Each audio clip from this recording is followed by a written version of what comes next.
വേദമന്ത്രയിലേക്ക് എല്ലാ മാന്യപ്രേക്ഷകർക്ക് സ്വാഗതം. ഞാൻ സത്യൻ മുളയമുടത്ത്. സ്വന്തം കുലദൈവത്തെ എല്ലാവരും കൃത്യമായിട്ട് അതിനെ ആചരിക്കാൻ ശ്രമിക്കുക. അവരുടെ അപ്പൂപ്പന്മാരായിട്ട് കൊണ്ടുവന്ന് കുടിയിരുത്തി ആചരിച്ച് കൈമാറി വന്ന തലമുറകളായിട്ട് കൈമാറി വന്നിരിക്കുന്നതായ മന്ത്രസാന്നിധ്യത്തിനെ തുടർന്ന് മക്കളായിട്ടും അവരുടെ മക്കളായിട്ടും അത് പിന്തുടരാനായിട്ട് പറഞ്ഞ് മനസ്സിലാക്കി കൊടുക്കുക. കാരണം ആ ധർമ്മദൈവങ്ങൾ എന്ന് പറയുന്നവര് നമ്മുടെ എത്രയോ തലമുറകൾക്ക് മുൻപേ കൊണ്ടുവന്നിരിക്കുന്ന ഒരു ദൈവ സാന്നിധ്യമായിരിക്കും അത്. ആ ദൈവ സാന്നിധ്യത്തിനെ നമ്മളൊന്നും വിചാരിച്ചാൽ പോവില്ല. നമ്മള് വിട്ടുപോയാലും അവര് വിട്ടുപോവില്ല. നമ്മളെങ്ങനെ ഒഴിവാക്കാൻ നോക്കിയാലും അവര് നമ്മളെ വിട്ടുപോവില്ല എന്നുള്ളതാണ് സത്യം. നമ്മൾ അവരെ ഒഴിവാക്കാൻ ശ്രമിച്ചാലും അതുകൊണ്ട് ദുരിതങ്ങളെ വരുള്ളൂ. നമ്മള് അന്ധവിശ്വാസത്തോട് കൂടിയിട്ടുള്ളതായ പരിചരണം അതിന് ആവശ്യമില്ല. നമ്മുടെ ആചാരം, നമ്മുടെ അനുഷ്ഠാനം മറ്റുള്ളവർക്ക് ദോഷമായിട്ട് വരുമ്പോൾ, മറ്റുള്ള വ്യക്തികൾക്കോ കുടുംബാദികൾക്കോ ദോഷമായിട്ട് വരുമ്പോഴാണ്, അല്ലെങ്കിൽ ആചാരത്തിനോടുകൂടി ബന്ധപ്പെട്ടിട്ടുള്ള ചില പ്രക്രിയകൾ അത് മറ്റുള്ളവർക്ക് മനസ്സിനെ അല്ലെങ്കിൽ കാണുന്നതിന് വാക്കിന് ഇതൊക്കെ വിഷമങ്ങൾ ഉണ്ടാകുമ്പോഴാണ് ഈ ദൈവത്തിനോടായാലും ശരി മറ്റു സംഗതികളൊക്കെ വെറുപ്പുണ്ടാകുന്നത്. അത് അന്ധവിശ്വാസം പോലുള്ള കാര്യങ്ങൾ തീർച്ചയായിട്ടും ഉപേക്ഷിക്കുക. നമ്മുടെ ദൈവം, നമ്മുടെ അച്ഛനമ്മയെ പോലെ നമ്മൾ സംരക്ഷിക്കാൻ നമ്മൾ ബാധ്യസ്ഥരാണ്. അവരെന്നെ പൂർവികമായിട്ട് ആചരിച്ചു വന്നിരുന്ന മുതുമുത്തച്ഛന്മാരായിട്ട് കൊണ്ടുകൊന്ന് കുടിയിരുത്തിയിട്ടുള്ളത് ആ ദൈവങ്ങളാണ്. ആ ദൈവങ്ങളെ നമ്മൾ ഫോട്ടോയിലൊക്കെ കണ്ടിട്ടുണ്ടാകുക. ശിവനായിരിക്കാം, പാർവതിയായിരിക്കാം, ഭദ്രാളിയായിരിക്കാം, ചാത്തനായിരിക്കാം. പക്ഷെ അതൊക്കെ ഒരു മനുഷ്യന്റെ ഓരോ മനുഷ്യന്റെ ഭാവനയ്ക്കനുസരിച്ച് ആണ് വരച്ചിട്ടൊക്കെ ഉള്ളത്. ചിത്രങ്ങളും പടങ്ങളും ഒക്കെ ആയിട്ട് വന്നിട്ടുള്ളത്. അല്ലാണ്ട് ദൈവത്തെ നേരിട്ടിട്ടും ഫോട്ടോ എടുത്തിട്ടുള്ളവരൊന്നും ഉണ്ടാവില്ല. എങ്കിലും അതാണ് നമ്മൾ വിചാരിക്കുന്ന ദൈവം എന്ന് നമുക്ക് അറിയാം. ശിവനെ കണ്ട ഇത് ശിവൻ തന്നെയാ എന്ന് പറയാം. പക്ഷെ നമ്മുടെ വീട്ടിലിരിക്കുന്നതായ ശിലകളിലെ അല്ലെങ്കിൽ മറ്റു പലക അല്ലെങ്കിൽ പീഠം, ഇതിലൊക്കെ അവരുടെ സാന്നിധ്യത്തിനെ നമ്മളിതിൽ ആവാഹിച്ച് കുടിയിരുത്തിക്കുകയാണ്. അതിനെയാണ് നമ്മൾ വണങ്ങുന്നത്. അത് ഓരോ കുടുംബത്തിലെയും മക്കളോ മക്കളുടെ മക്കളോ അവർക്കായിട്ട് പറഞ്ഞ് മനസ്സിലാക്കി കൊടുക്കാനായിട്ടിരിക്കുക. ഇന്ന് ആ കുടുംബത്തിൽ കാണുന്ന പല ഉയർച്ചയ്ക്കും കാരണം പ്രത്യക്ഷമായിട്ട് നമുക്ക് അനുഭവത്തിലില്ലെങ്കിലും പരോക്ഷമായിട്ടാലും ശരി ഇവരുടെ സഹായങ്ങൾ, ഇവരുടെ അനുഗ്രഹങ്ങൾ അതുകൊണ്ടായിരിക്കും. അതുകൊണ്ടാണ് നമുക്ക് നല്ലൊരു നിലയൊക്കെ വരുന്നത്. പഴയ പോലുള്ളതായ തിന്നാനും കുടിക്കാനും ഇല്ലാത്തൊരവസ്ഥയൊക്കെ മാറി നല്ല നിലയിരിക്കും നമ്മൾ വിചാരിക്കുമ്പോൾ അതിനെ കൊണ്ടെത്തിക്കാനായിട്ട് ഇവരുടെ മനസ്സ്, ഇവരുടെ ഭാവം, ഒരു നോട്ടം നമ്മുടെ എല്ലാ പ്രവർത്തികളിലും ഉണ്ടായിരിക്കും. അതുകൊണ്ട് ധർമ്മദൈവാദികളെ ഒരിക്കലും കുടിയിറക്കുന്ന ഒരു അവസ്ഥ ഉണ്ടാകരുത്. അങ്ങനെ ഇറക്കിയിട്ടുള്ളതായ കുടുംബത്തിലൊക്കെ ദുർമരണങ്ങളോ കഷ്ടങ്ങളോ ഒരിക്കലും മാറാത്ത കണ്ണീരോ അത് കണ്ടുവരുന്നത് പല കുടുംബങ്ങളിൽ കാണുന്നുണ്ട്, ഒഴിവാക്കിയിട്ടുള്ളത്. അപ്പൊ അതുകൊണ്ട് നമുക്ക് നമ്മുടെ കാലം കഴിഞ്ഞാൽ നമ്മുടെ മക്കളായിട്ടും ഇത് ആചരിക്കണമെങ്കിൽ ഇത് ഇന്നതാണ് മക്കൾ, അത് ഇന്നതാണ്, ഇതിനെ ഇന്നമാതിരി ചെയ്യണം, അത് നമ്മുടെ തലമുറകളായിട്ട് ചെയ്യണം, നമ്മൾ ചെയ്യാതിരിക്കാനായിട്ട് കഴിയില്ല എന്നുള്ളത് അവർക്ക് ചെറുപ്പത്തിലെ പറഞ്ഞ് മനസ്സിലാക്കി കൊടുക്കുക.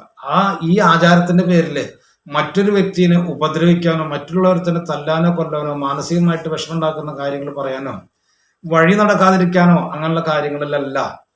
അവന്റെ ദൈവം, നമ്മുടെ ദൈവം, ദൈവശക്തിയൊക്കെ ഒന്ന് തന്നെ വിവിധ ഭാഷകളിൽ, വിവിധ ഭാവങ്ങളിൽ നമ്മൾ കാണുന്നു, അത്രയേ ഉള്ളൂ എന്ന് പറഞ്ഞ് മനസ്സിലാക്കുക. നമ്മുടെ ഇവിടെ എല്ലാവരും ഒരേ സഹോദരന്മാരെ പോലെ ഹിന്ദു മുസ്ലിം ഒക്കെ, ഹിന്ദു മുസ്ലിം ക്രിസ്ത്യൻ എല്ലാവരും ഒരേപോലെയാണ് നമ്മൾ ഇന്ന് ജീവിച്ചു വരുന്നത്. ഇന്ന് ഹിന്ദുക്കൾ മാത്രമല്ല ദൈവത്തിന്റെ അനുഗ്രഹം വാങ്ങിക്കാനായിട്ട്, ഹിന്ദു ദൈവങ്ങളുടെ അനുഗ്രഹം വാങ്ങിക്കാനായിട്ട് ഓടിപ്പായുന്നത്.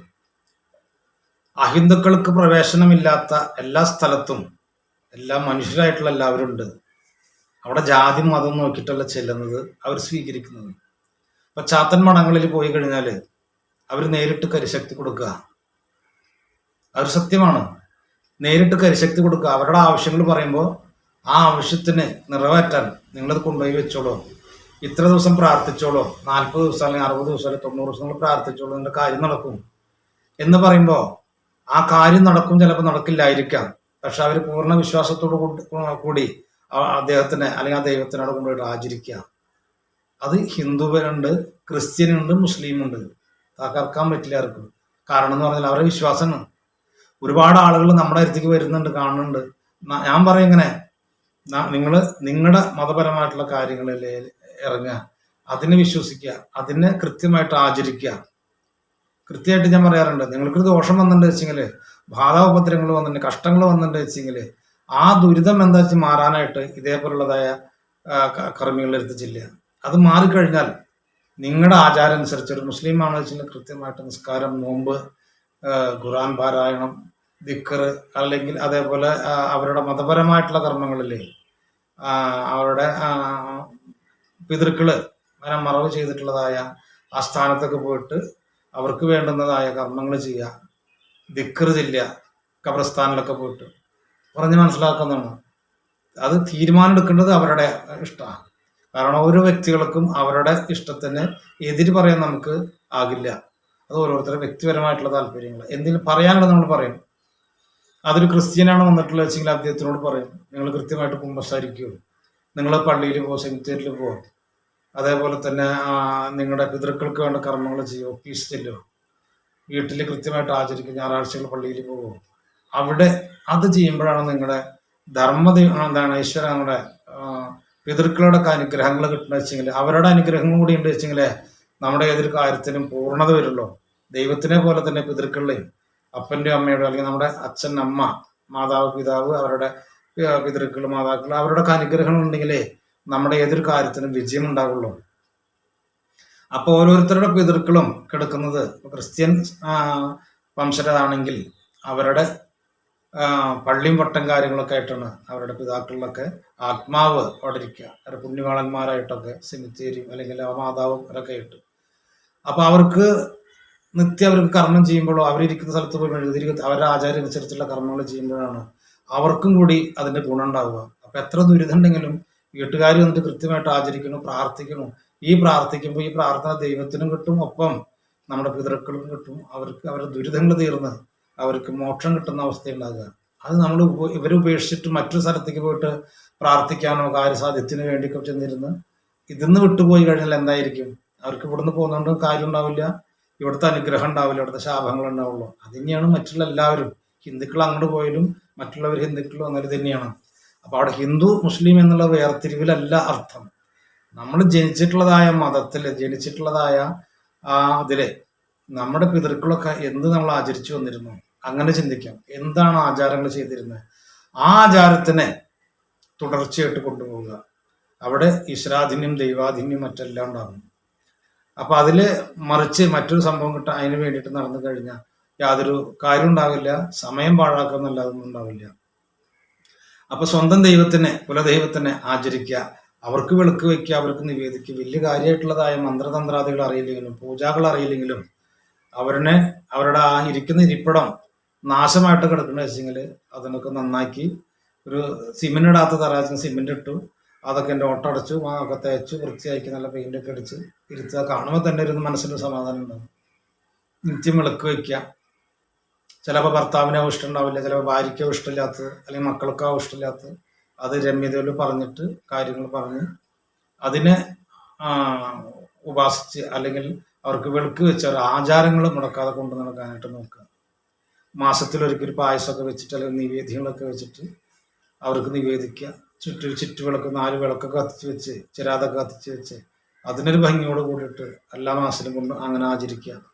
അതിന് പറ്റിയില്ലെങ്കിലും ഒരു വിളക്ക് വെച്ചിട്ടില്ല അവരെ സംരക്ഷിക്കുക, വിളിക്കുക, പ്രാർത്ഥിക്കുക, ഒരു ഗ്ലാസ്സെങ്കിലും വെള്ളമെങ്കിലും വയ്ക്കുക. അപ്പോൾ പുറത്തൊക്കെ പോയിട്ടുള്ള ആളുകൾ, വീട്ടിലേക്ക് വരാൻ പറ്റാത്ത ആളുകളൊക്കെ ഉണ്ട് വെച്ചെങ്കിൽ അവരങ്ങനൊക്കെ ചെയ്യാം, അവരെ ധർമ്മദൈവങ്ങളെ പ്രാർത്ഥിക്കാം. ഇന്ന് പലരും അവരുടെ വിദ്യാഭ്യാസത്തിന് വേണ്ടി, തൊഴിലിന് വേണ്ടിയോ അന്യരാജ്യങ്ങളിൽ പോയിട്ട് അവിടെ സെറ്റിൽ എന്ന് പറയുമ്പോൾ അവിടെ നിന്നു, അവിടുത്തെ ജോലി കിട്ടി, അവിടുത്തെ പൗരത്വം സ്വീകരിച്ച്, അല്ലെങ്കിൽ അവിടെ നിന്ന് കല്യാണം കഴിച്ച്, ആ കല്യാണം കഴിക്കുന്ന സ്ത്രീയാണെങ്കിൽ ഇദ്ദേഹത്തിന്റെ ജാതിയും മതമൊന്നും അറിയാതെ ആയിരിക്കും, ഇവരുടെ ആചാരങ്ങളും അനുഷ്ഠാനങ്ങളും അറിയാതെ ആയിരിക്കും, അല്ലെങ്കിൽ ഇതിനോട് താല്പര്യമില്ലാത്തവരായിരിക്കും, അല്ലെങ്കിൽ ആ നാട് വിട്ട് വരാൻ ഇഷ്ടമില്ലാത്തവരായിരിക്കും.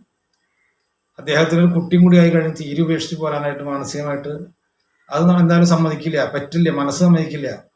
അപ്പൊ അങ്ങനെ വരുമ്പോ ചിലപ്പോ ഒരു മകൻ തന്നെ ഉണ്ടാവുള്ളൂ, അച്ഛനും അമ്മയ്ക്കോ കണക്കല്ലാത്ത സ്വത്തുണ്ടാവും, എല്ലാം ഉണ്ടാവും, ദൈവങ്ങളുണ്ടാവും. ഇതിനെ മകൻ വലുതായി കഴിഞ്ഞാൽ മകനോ മകന്റെ മക്കളോ ഇതിനെ സംരക്ഷിക്കും എന്നുള്ളതായിരിക്കും അവരോടൊക്കെ തീരുമാനം ഉണ്ടാവുക, മനസ്സിൽ അങ്ങനെ ഒരു ലക്ഷ്യം ഉണ്ടാവുക. അതിന് മറികടന്നിട്ടാവും മക്കൾ അവരുടെ ഇഷ്ടത്തിന് പോകുമ്പോൾ ഇതിവിടെ അനാഥമായിട്ട് കിടക്കുക. അച്ഛനും അമ്മ അനാഥര്, ദൈവങ്ങളും അനാഥര്. അത് ഇവരുള്ളിടത്തോളം കാലം ചിലപ്പോൾ എന്തെങ്കിലുമൊക്കെ ഒരു കാട്ടി കൂട്ടുന്നതായിരിക്കും. ഇവരും പോയി കഴിഞ്ഞാൽ ഒന്നുമില്ല. അപ്പൊ ആ മകൻ അവിടെ സ്ഥിര താമസക്കാരനായി അവിടുത്തെ പൗരത്വം സ്വീകരിച്ചു, പണി കഴിഞ്ഞു. അപ്പൊ അങ്ങനെ ഒരുപാട് കുടുംബങ്ങളാണ് നശിച്ചു പോകുന്നത്. അതിന്റെ ദുരിതങ്ങൾ അവരെത്ര ഉന്നതിയിലെത്തിയാലും ഇതിനെ മറക്കാതെ സംരക്ഷിച്ച് നിർത്തുകയാണെങ്കിൽ അത് അവർക്ക് അനുഭവയോഗ്യമാകും, അനുഭവിക്കാൻ കഴിയും. അല്ലെങ്കിൽ എത്ര കോരിയെടുത്താലും അവർ കോരിയെടുത്താലും ഓട്ടയുള്ള പാത്രത്തിൽ കോരിയ പോലെ അതെല്ലാം പോകും, അനുഭവിക്കാൻ പറ്റില്ല അവർക്ക്. അങ്ങനെയാണ് ഇപ്പൊ കണ്ടുവരുന്നത് പലർക്കും. ഒരു കാലഘട്ടത്ത് ആർക്കും വിശ്വാസമില്ലാണ്ട്, ഞാൻ നേരത്തെ പറഞ്ഞു, അന്ധവിശ്വാസങ്ങളായിട്ട് ഇത് കാണാൻ മറ്റുള്ളവർക്ക് വഴി നടക്കാനും പറ്റില്ല, വീട്ടിലും ചേരാൻ പറ്റില്ല, മറ്റൊരാളുടെ കൂട്ടത്തിലും വരാൻ പറ്റില്ല. കാരണം അവനെ മാറ്റി നിർത്തുന്ന ഒരു സങ്കല്പമൊക്കെ ഉണ്ടായിരുന്നു. അല്ലെങ്കിൽ അവന്റെ ആചാരത്തിന് ഇപ്പൊ ഒരു വിശേഷം നടക്കുകയാണ്, ആ വിശേഷത്തിന്റെ അന്ന് ഇല്ലാത്ത കാശ് കൊടുത്ത് ബന്ധുക്കളൊക്കെ വരുന്ന സമയത്ത് കള്ളും കുടിച്ചു അലമ്പുണ്ടാക്കി അവിടെയൊക്കെ തല്ലിപ്പൊളിച്ച് നാശാക്കി കളയുമ്പോൾ ആ വ്യക്തിയോടുള്ള വിരോധം ആ ദൈവങ്ങളോട് മൊത്തമായിട്ട് വരുന്നത് ഉണ്ടാകുക. അപ്പൊ അങ്ങനെ പല കാരണവശാലും അതൊക്കെ നശിപ്പിച്ച് കളഞ്ഞ് അതിനോട് വിശ്വാസമില്ലാത്തൊരു കാലഘട്ടത്തിൽ നിന്ന് ഇന്ന് ദുരിതങ്ങളുടെ മീതെ ദുരിതങ്ങളൊക്കെ ആകുമ്പോൾ നോക്കിയറിഞ്ഞ് വീണ്ടും ആ പോയിട്ടുള്ളതായ ദൈവ സാന്നിധ്യങ്ങൾ അതിനെ കുടിയിരുത്തി ക്ഷേത്രങ്ങളൊക്കെ പണിതിരുത്തുന്ന ഒരു കാലഘട്ടമാണ് ഇപ്പോ. അപ്പോ നമ്മൾ എങ്ങനെ ഒഴിവാക്കാൻ നോക്കിയാലും അത് ആവില്ല എന്നുള്ളതാണ്. ഇനിയിപ്പോ ഒഴിവാക്കി പോയി വിറ്റുപോയി ആ സ്ഥലത്ത് മറ്റൊരു വ്യക്തി വന്ന് വീട് വെച്ച് താമസിച്ചു കഴിഞ്ഞാൽ ഇവരുടെ നിറയെ ശാപങ്ങളും ദുരിതങ്ങളും ഉപദ്രവങ്ങളും ആവും ആ വരുന്ന ആൾക്കുണ്ടാവുക, വീട്ടുകാർക്ക് ഉണ്ടാവുക. അവർക്കൊരു തരി ദിവസം പോലും സമാധാനത്തോടു കൂടി മണ്ണിൽ കിടന്നുറങ്ങാൻ പറ്റില്ല. അപ്പൊ അങ്ങനെയാണ് അതിന്റെ കാര്യങ്ങൾ. അപ്പൊ അതിനെ നിലനിർത്താനായിട്ട് ശ്രമിക്കുക. അപ്പൊ ഇപ്പോ ഏഴരശനി കണ്ടകശനിയുടെ ഒക്കെ സമയങ്ങളാണ്. ഒരുപാട് ആളുകൾക്ക് കണ്ടകശനി വിട്ടുപോയി, ഏഴരശനി വിട്ടുപോയി. ചിലവർക്ക് ഏഴരശനി വന്നു, കണ്ടകശനി വന്നു, അല്ലെങ്കിൽ ഏഴരശനി 2 കൊല്ലമായവര്, 5 കൊല്ലമായവര്, 5 കൊല്ലം കഴിഞ്ഞവര്, ഇവരൊക്കെ ഉണ്ട്. അവരൊക്കെ ഒരുപാട് ദുരിതങ്ങളും കഷ്ടങ്ങളൊക്കെ അനുഭവിച്ച് മണ്ണ് കപ്പിയിരിക്കുന്നവരൊക്കെ പലവരുടെ വാക്കുകൾ കേൾക്കാനായിട്ട് നമുക്ക് കഴിഞ്ഞിട്ടുണ്ട്. അവരുടെ സ്ഥാപനങ്ങൾ നശിച്ചു, തൊഴിൽ നശിച്ചു, വീട്ടില് ഒരു ചെലവാവാത്ത അല്ലെങ്കിൽ ഒരു പൈസ പോലെ അല്ലെങ്കിൽ അങ്ങനെ ഒരു മാനസിക രോഗി പോലെയോ എല്ലാം നഷ്ടപ്പെട്ടിട്ട് ഒന്നുമില്ലാതിരിക്കുന്ന അവസ്ഥ പോലൊക്കെ കടന്നു പോകേണ്ട ഘട്ടങ്ങളാണ് ഈ ഏഴരശനി കണ്ടകശനിയൊക്കെ. അപ്പൊ ഇത്തരം സമയങ്ങളില് നമ്മുടെ സ്വന്തം കുലദൈവങ്ങള് ആചരിച്ചു വരുന്ന ആ ദൈവങ്ങളുടെ ശക്തി ഉണ്ടെങ്കിൽ മാറ്റാൻ്റെ ഒരു ആപത്ത് നമ്മുടെ കുടുംബം 4 എടുത്ത് കടന്നു വരാനായിട്ട് അവർ സമ്മതിക്കില്ല. ആരാടവിടെ എന്നുള്ള ആ ഭാവത്തോടു കൂടി നെഞ്ചുമിരിച്ചു നിൽക്കാനായിട്ട് നമ്മുടെ ധർമ്മദൈവങ്ങളുണ്ടാകും. ഓരോ വ്യക്തികൾക്കും അവര് മനഃപൂർവ്വം അറിഞ്ഞിട്ടില്ലെങ്കിലും പലതരത്തിലും ശത്രുത വരാനോ ശത്രുക്കളുണ്ടാവും. നിസ്സാര കാര്യം മതി വലിയൊരു പ്രശ്നമായിട്ടൊരു നാട് മുഴുവൻ നശിപ്പിക്കുന്ന ഒരു കാലഘട്ടമാണെന്ന്. ചെറിയൊരു പ്രശ്നം, വാക്ക് തർക്കമുണ്ടായാലും ഒന്ന് നോക്കിയാലും നീ ആരടാ എന്നടാന്ന് ചോദിച്ച് അതും ആളുകൂടി അങ്ങനെ വരുന്നൊരു സമയമാണ് ഇപ്പോൾ. അപ്പൊ ചെറിയ ചെറിയ പ്രശ്നം ഉണ്ടായാലും അത് വലിയ തല്ലിലോ കൊലയ്ക്കോ ആഭിചാര ദോഷങ്ങളൊക്കെ ചെയ്യാൻ പ്രാപ്തമായിട്ടുള്ളതായ ഒരു മനസ്സ് ഉള്ളൊരു സമയമാണ്. അത് സ്ഥലത്തിനെ സംബന്ധിച്ചോ വീടിനെ സംബന്ധിച്ചോ സാമ്പത്തികനെ സംബന്ധിച്ചോ നോട്ടത്തിനെ പറ്റിയോ പെൺകുട്ടികളെ നോക്കി പെൺകുട്ടികളെ ലൈനടിച്ചു, അല്ലെങ്കിൽ അവരെ വഴക്ക് പറഞ്ഞു, അല്ലെങ്കിൽ കല്യാണം നിശ്ചയിച്ചു, അത് ശരിയായില്ല, അവർ ഓടിപ്പോയി ഒളിച്ചു പോയി, പണ്ടം പണയം വെച്ചു, അല്ലെങ്കിൽ കടം മേടിച്ച് തിരിച്ചു വെച്ചപ്പോൾ തന്നില്ല, അങ്ങനെ 100 പ്രശ്നങ്ങളായാലേ എതിർത്ത് വന്നു കഴിഞ്ഞാൽ അവർ ആളെ ഇല്ലാതാക്കാൻ നോക്കുന്ന ഒരു കാലഘട്ടമാണ്. അപ്പൊ അവര് പ്രാർത്ഥിക്കാനോ പ്രവർത്തിക്കാനൊക്കെയാണ് കൂടുതൽ പോവുക. അങ്ങനെ വരുമ്പോ ആ വക ദോഷങ്ങളൊക്കെ കിട്ടാൻ പാകമായിട്ടുള്ള സമയമാണ് ഈ ഏഴരശനി കണ്ടകശനി. അപ്പൊ ഇത്തരം സന്ദർഭത്തിൽ ആ ദോഷങ്ങളൊക്കെ വരുമ്പോ നമ്മുടെ ധർമ്മദൈവങ്ങള് അവരുടെ നിത്യം വിളക്ക് വെച്ച് ആചരിച്ച് നിത്യം കർമ്മങ്ങൾ ചെയ്ത് അങ്ങനെ ഒരു പവർഫുൾ ആണെങ്കിൽ മേൽപ്പറഞ്ഞ സംഗതികൾ അവിടെ നിൽക്കും. വരാനായിട്ടൊന്നും മടിക്കവര് കയറി വരില്ല. കാരണം അത്രയും ഒരു ഇതിൽ വരുന്ന സമയത്ത് മാത്രമേ അവരിനെ പുറത്ത് കിടക്കുമ്പോൾ തട്ട എന്നുള്ളൊരു ഇതുണ്ടാവുള്ളൂ, വീട്ടിൽ കിടക്കാനായിട്ട് സമ്മതിക്കില്ല. അപ്പൊ നമ്മുടെ ദൈവങ്ങള് പരമാവധി നമുക്കൊരു ആപത്ത് അല്ലെങ്കിൽ ദോഷങ്ങൾ വരുത്തുന്ന കാര്യത്തിന് അത് നമ്മുടെ മേലേക്കെടുക്കാതിരിക്കാൻ പരമാവധി സഹായിക്കും. തീരെ നിവൃത്തിയില്ല എന്ന് വരുമ്പോഴാണ് അവർക്ക് മറ്റുള്ളവർക്ക് കയറി കളിക്കാനായിട്ട് പറ്റുള്ളൂ. അത് നമ്മുടെ ധർമ്മദൈവങ്ങള് നല്ല പവർഫുൾ ആണെങ്കിൽ, നല്ല ശക്തിയോട് കൂടിയിട്ടാണെങ്കിൽ ആ ധർമ്മദൈവങ്ങൾ ഞാൻ പറഞ്ഞുകൊണ്ട് കിടക്കില്ല എന്ന് ഇല്ല. ഇവരുടെ ശക്തിയൊക്കെ പോയി ഇവർക്ക് വിളക്കില്ല. നമ്മുടെ കുടി വെച്ചിട്ടുള്ള ആ ശിലകളൊക്കെ വീണ് കിടക്കുകയാണ്, അല്ല മറിഞ്ഞു കിടക്കുകയാണ്. ഉണ്ടെങ്കിലും അതിന് വർഷങ്ങളായിട്ട് കർമ്മങ്ങളില്ല, ആചാരങ്ങളില്ല. അങ്ങനെ വരുമ്പോൾ നമ്മൾ ഒരു എന്താ പറയുക, ഒരു കണല്, ആ കണല് അത് അതിന്റെ കണലിന്റെ ആ തീ പോയി കരിക്കട്ടായ പോലെയാവും. ഉണ്ടെങ്കിലോ ആ കരിക്കട്ടയിൽ നിന്ന് നമ്മൾ ഊതി ഊതി ഊതി ഊതി അല്ലെങ്കിൽ വർദ്ധിച്ച് വലിയൊരു തീക്കൂട്ടാക്കാം. എന്താ വലിയൊരു വീടോ വനോ കാടോ നശിപ്പിക്കാൻ പറ്റുന്ന തീയാക്കാം ഈ ചെറിയൊരു കണലിൽ തന്നെ. അതാ കണൽ കെട്ടുപോയാലോ കരിക്കട്ടയായി. അങ്ങനെ ആ കരിക്കട്ട പോലുള്ളതായ ഒരു സന്ദർഭത്തിലാണ് അങ്ങനത്തെ ഒരു അവസ്ഥയിൽ നമ്മൾ ദൈവങ്ങൾ ഇരിക്കണം എന്ന് വിചാരിക്കുക. ആ സമയത്തും ചിലപ്പോൾ നമ്മൾ കൊണ്ട് വിളക്ക് വെക്കലോ അല്ലെങ്കിൽ ഇതിലേക്ക് മറ്റു വരുന്നതായ ആ സ്ഥല സംബന്ധമായിട്ടോ അന്യത്വമായിട്ടൊക്കെ ഉള്ളതായ മൂർത്തികളോ അല്ലെങ്കിൽ ഇതേപോലുള്ള പാദസ്ഥാനങ്ങളൊക്കെ വരുമ്പോൾ അവർ നേരിട്ട് വരും അവരുടെ അടുത്തേക്ക്. എന്തരാന്ന് ചോദിച്ചിട്ട് തട്ടി കയറുന്ന പോലെ. പിന്നെ അവരവിടെയോ കൂടിയിരിക്കുക. ഇപ്പൊ ഈ പക്ഷികളൊക്കെ പോണ് കണ്ട അപ്പോൾ വരുമ്പോ അവർ പല ചില്ലകളിൽ അവർക്ക് എവിടെ സ്ഥാനം കിട്ടി കഴിഞ്ഞാൽ അവിടെ അവർ ഇരിക്കും. ചിലർ കൂട് കൂട്ടും. അതേപോലെ തന്നെ ഇത്തരം സാന്നിധ്യങ്ങളിലൊക്കെ ആ മൂർത്തികളൊക്കെ വന്ന് ഇരുന്ന് കഴിഞ്ഞാൽ പിന്നെ ഇവരുടെ ഉപദ്രവം ഉണ്ടാവുക. നമ്മൾ വിളക്ക് വെക്കുന്നത് പിന്നെ എന്തെങ്കിലും ചെയ്യുന്നതൊക്കെ അവർക്ക് നമ്മുടെ ദൈവങ്ങൾ മാറിപ്പോയിണ്ടാവും. പിന്നെ അവരുടേതായ തനി സ്വഭാവങ്ങൾ കാണിക്കും വീട്ടില്. അവരെന്തുദ്ദേശിച്ചാണ് വന്നേ. ഇപ്പൊ പ്രേതങ്ങളാണെങ്കിൽ എന്തായാലും നല്ലതും നമുക്ക് വരുത്തില്ല, മറ്റുള്ളതായ അഭിചാര മൂർത്തികളായാലും വരുത്തില്ല. അപ്പൊ എന്താണ്ടാവുക, കുടുംബത്തിലെ കലഹങ്ങളുണ്ടാകും, രോഗങ്ങളുണ്ടാകും, പേടിച്ച് കരയിലുണ്ടാകും, ബാധാപദ്രങ്ങളുണ്ടാകും, കയ്യും കാലും തട്ടി വീട്ടിലുണ്ടാവും. അതേപോലെ തന്നെ ജോലിക്ക് പ്രശ്നങ്ങളുണ്ടാവും, ജോലി സ്ഥലത്ത് ആഘാതം, അങ്ങനെ നാനാവിധത്തിലുള്ള പ്രശ്നങ്ങളും ഇവരായിട്ടുണ്ടാക്കും. അപ്പൊ ഒന്ന് കിടന്നുറങ്ങാൻ പോലും പറ്റാത്ത അവസ്ഥയാവും. അപ്പൊ അതിനെ കുറിച്ച് പിന്നീട് അന്വേഷിച്ച് ചെല്ലുമ്പോഴാണ് ഇന്നമാരി ഉണ്ടെന്ന് അറിയാം. അപ്പൊ നമ്മൾ എന്ത് ചെയ്യും, ഇതിന് മാറ്റം കിട്ടാൻ എന്ത് വേണ്ടി വരും എന്ന് ചോദിക്കുമ്പോഴാണ് ആ നോക്കുന്ന ആ ജ്യോത്സ്യന്റെ താല്പര്യപ്രകാരം ദോഷങ്ങൾ തീർക്കണം, ദൈവങ്ങളെ നന്നാക്കണം എന്ന് പറയാം. അങ്ങനെ നന്നാക്കി കൊണ്ടുവരുന്ന കുടുംബങ്ങളാണ് പലതും ക്ഷേത്രങ്ങളായിട്ടിരിക്കുന്നത്. അപ്പോ ഈ ധർമ്മദൈവങ്ങളുടെ അനുഗ്രഹങ്ങൾ ഉണ്ടെങ്കിൽ നമുക്ക് പെട്ടെന്നൊന്നും പറ്റില്ല എന്ന് ഞാൻ പറഞ്ഞു വെച്ചു. അപ്പൊ അതിൻ്റെ ഒരു ഉത്തമ ഉദാഹരണം കൂടി ഞാൻ പറയാം. ഒരു സുഹൃത്ത്, അദ്ദേഹം ഓട്ടോ ഓടിക്കുന്ന ആളാ, ഓട്ടോ തൊഴിലാളിയാണ്. അദ്ദേഹത്തിന്റെ കഷ്ടത അനുസരിച്ച് രാവും പകലൊക്കെ അദ്ദേഹം വണ്ടി ഓടും. അങ്ങനെ ഓടിയിട്ട് രാത്രി 12 മണി 1 മണിയൊക്കെ തിരിച്ചു വരുമ്പോൾ, ഓട്ടം കഴിഞ്ഞ് വരുമ്പോൾ, അങ്ങനെ വന്നിട്ട് ഒരു ദിവസം അദ്ദേഹം വീട്ടിൽ കിടന്നു കുറച്ച് കഴിഞ്ഞപ്പോൾ ഉറക്കം വരണില്ല. അങ്ങനെ ആ അദ്ദേഹത്തിന് പുറത്തേക്ക് ഇറങ്ങണം തോന്നി. വാതിലൊക്കെ തുറന്നു നോക്കിയപ്പോൾ നല്ല നിലാവ്. ആ നിലാവത്ത് അദ്ദേഹം നിങ്ങളുടെ ഒരു സ്റ്റെപ്പിന്റെ അടിക്ക് ഇറങ്ങുന്നുണ്ട്. അദ്ദേഹത്തിന്റെ പടിക്കൽ ഒരാൾ നിൽക്കണം. അദ്ദേഹം തിരിഞ്ഞു നോക്കുമ്പോൾ ഒരു സ്ത്രീയാണ്. നല്ല ഭംഗിയുള്ള, ഈ നിലാവത്ത് വെളിച്ചത്ത് തിളങ്ങുന്ന തരത്തിലാണ് അദ്ദേഹത്തിന്റെ സൗന്ദര്യം. ആ സൗന്ദര്യം കണ്ടോടെ പോയിട്ട് ഇദ്ദേഹം ഒരു സ്ത്രീനാണല്ലോ കാണുന്നത്. അത് നമ്മുടെ വീട്ടില് അദ്ദേഹം അദ്ദേഹം ലയിച്ചു. കാരണം മതിമറന്നു, അത്രയും സൗന്ദര്യത്തിടമ്പണം അദ്ദേഹം. അദ്ദേഹത്തിന്റെ ആ അംഗഭംഗികളൊക്കെ കാണാം, വൃത്തിയായിട്ട് കാണാം. അതേപോലെ തന്നെ ഡ്രസ്സുകൾ ചേഞ്ച് ആയിക്കൊണ്ടിരിക്കുക. ഉടുപ്പാണെങ്കിൽ സാരി, പിന്നെ സാരി വിട്ട് കഴിഞ്ഞാൽ അതിൽ വേറൊരു തരത്തിൽ എന്താണെന്ന് വെച്ചെങ്കിൽ അല്ലെങ്കിൽ നേരിയത് ഇങ്ങനെ ഇട്ടിട്ട്, അല്ലെങ്കിൽ മുടി കണ്ണിക്കാലിൻ്റെ അത് വരെ, അല്ലെങ്കിൽ മെട്ടയിട്ട്, അല്ലെങ്കിൽ കട്ടപ്പിരിക്കണം, അല്ലെങ്കിൽ മുഖത്ത് മൊത്തം മുടികൾ. അങ്ങനെ ആ രൂപത്തിന് മാറ്റം വരാനായിട്ട് തുടങ്ങി. ഇദ്ദേഹം അതിൽ ലയിച്ചു. ഇദ്ദേഹത്തിന് വീട് ഏതാണോ, ഇപ്പൊ എവിടെ നിൽക്കുന്നത്, അതാരാന്ന് പോലും തിരിച്ചറിയാണ്ടായി. അങ്ങനെ കുറച്ച് കഴിഞ്ഞപ്പോൾ ഇദ്ദേഹം ചിരിച്ചു നന്നായിട്ട്. ആ ചിരിയിൽ അയാളും ചിരിച്ചു.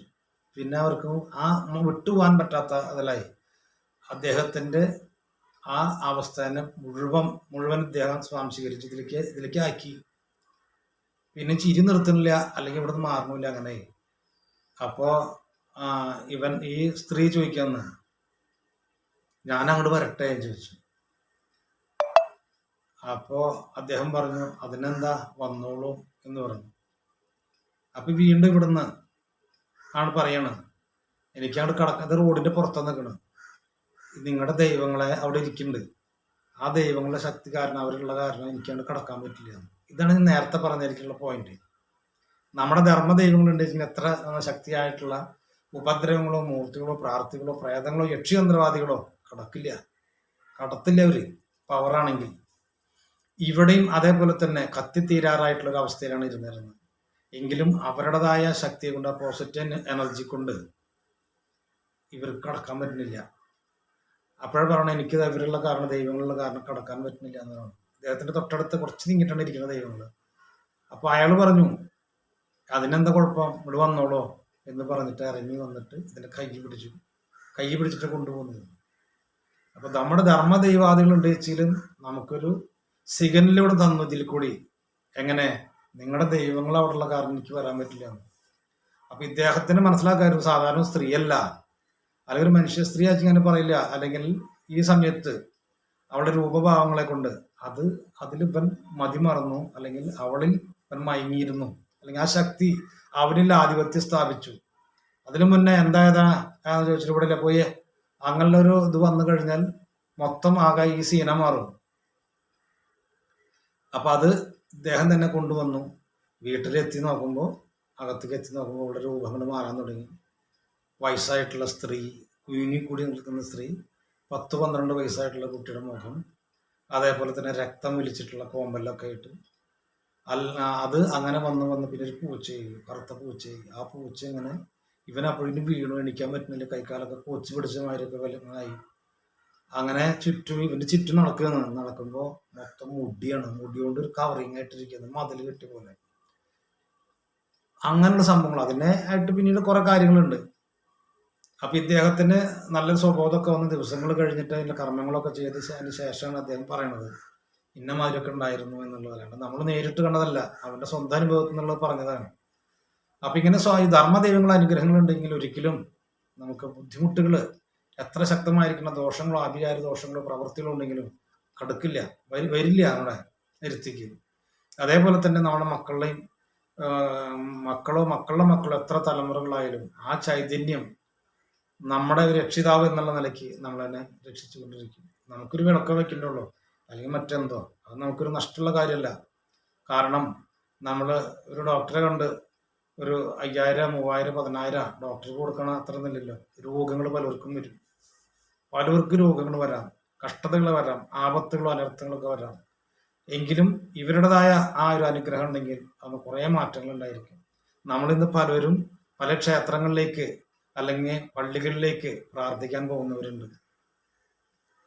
അവരുടെ മനസ്സിനൊരു സമാധാനം കിട്ടാൻ വേണ്ടിയിട്ടാണ്, അവരുടെ കാര്യങ്ങൾക്കൊക്കെ ഒരു തീർപ്പ് കിട്ടാൻ വേണ്ടിയിട്ടാണ് അവർ പോകുന്നത്. അത് നമ്മുടെ സ്വന്തം കുടുംബത്തിലായാലോ നമ്മൾ എവിടേക്കും പോകണ്ട.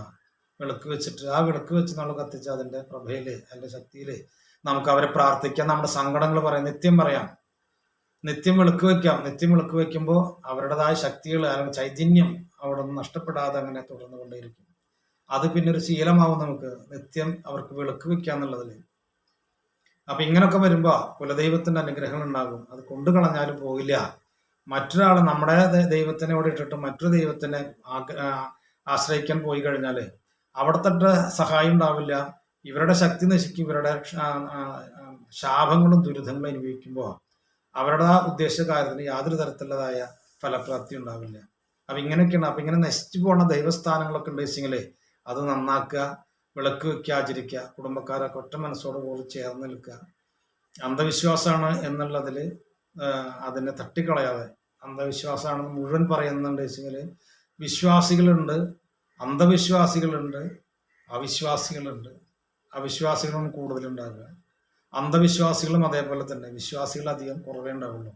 വിശ്വാസികൾക്ക് ആ വിശ്വാസികൾ തന്നെ കൃത്യമായിട്ടുള്ള ആചാരത്തോടു കൂടി നീങ്ങുക.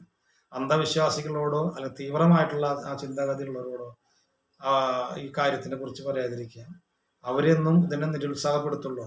നമ്മുടെ തന്നെ അതല്ല ഇതല്ല അത്, അങ്ങനെ പോരാ ഇങ്ങനെ പോരാ. നമുക്കൊരു വെളുക്ക വെക്കാൻ പറ്റുള്ള വെളുക്ക് വെക്കുക, ഒരു ഗ്ലാസ് വെള്ളം വെച്ചിട്ട് അവർക്ക് അത് തിളപ്പിക്കാനേ പറ്റുള്ളൂ, അത് ചെയ്യാം. ഒരു പൂവിടാൻ പറ്റുമെങ്കിൽ പൂവിടുക. ചൊവ്വയും വെള്ളിയും അല്ലെങ്കിൽ രാവും പകലും അതല്ല ഒന്നും നോക്കണ്ട, നമുക്ക് ചെയ്യാൻ പറ്റും നമ്മൾ ചെയ്യാം. അപ്പൊ ജോലിക്കൊക്കെ പോകണവർ ചിലപ്പോൾ 10 മണിക്ക് തിരിച്ചു വരുന്നവരുണ്ടാവും. 10 മണിക്ക് ആരും വിളക്ക് വയ്ക്കില്ല. എങ്കിലും നമുക്ക് ആ സമയത്ത് വരുന്നുള്ളൂ, നമ്മൾ മാത്രമേ വിളക്ക് വയ്ക്കാൻ പറ്റുന്നുള്ളൂ.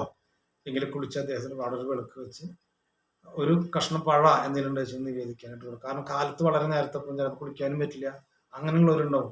അവൻ നമ്മുടെ മനസ്സാണ്, നമ്മുടെ തീരുമാനമാണ് അതിനെ നമ്മൾ ഏത് രൂപത്തിൽ നമ്മൾ ആശ്രയിക്കണം അല്ലെങ്കിൽ നമ്മൾ പൂജിക്കണം എന്നുള്ളത്. അപ്പൊ അതുപോലെ ചെയ്യാം. എല്ലാവർക്കും നന്മകൾ നേർന്നുകൊണ്ട് നിർത്തുന്നു. എൻ്റെ ഈ വാക്കുകൾ നിങ്ങൾക്ക് ഇഷ്ടമായെങ്കിൽ ലൈക്ക് ചെയ്യുക, ഷെയർ ചെയ്യുക, സബ്സ്ക്രൈബ് ചെയ്യുക. നന്ദി, നമസ്കാരം.